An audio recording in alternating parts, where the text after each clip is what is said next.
আজকেই এখন 5:30 বাজে আর অনেক তাড়াতাড়ি, মানে সেই 5টার সময় আমাদের ল্যাব বন্ধ হয়ে গিয়েছে, কিন্তু আমাদের গোছাতে গোছাতে 5:30, মানে আধা ঘন্টা লেগে গিয়েছে।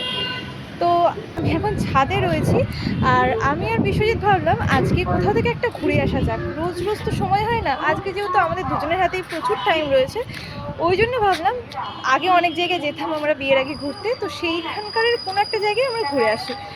বিকেলের ওয়েদারটা ঠিক এরকম রয়েছে, আর ঠিক সন্ধ্যেটা হলেই আকাশে ভর্তি মেঘ, আর প্রত্যেক দিনই যা হাওয়া দিচ্ছে। তো চলুন দেখি কোথায় যাওয়া যায়।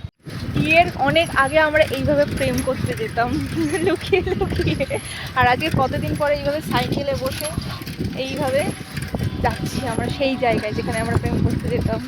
আলাদাই মজা।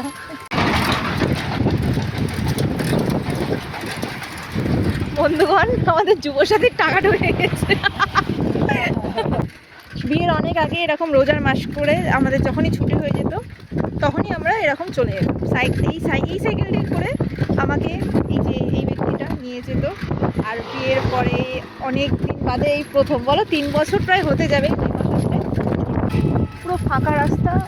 এইখানে আমরা আসতাম, এই যে হারোয়া রোড স্টেশন, এখানে আমরা আসতাম। ওই যে কাকু মুড়ি মশলা করছেন, ওখান থেকে আজকে আমরা মুড়ি মশলা খাবো। এই কাকুর কাছ থেকে মুড়ি মশলা কিনে খেতাম। তারপরেই আমাদের ফেভারিট ঝালমুড়ি খেতে খেতে দুজন মিলে একটু গল্প গাছা করে নিচ্ছিলাম। তারপরেই বিশ্বজিৎ বললো যে ফুচকা খাওয়ার কথা, কিন্তু ফুচকাটা দেখে আমার অতটা ভালো লাগলো না।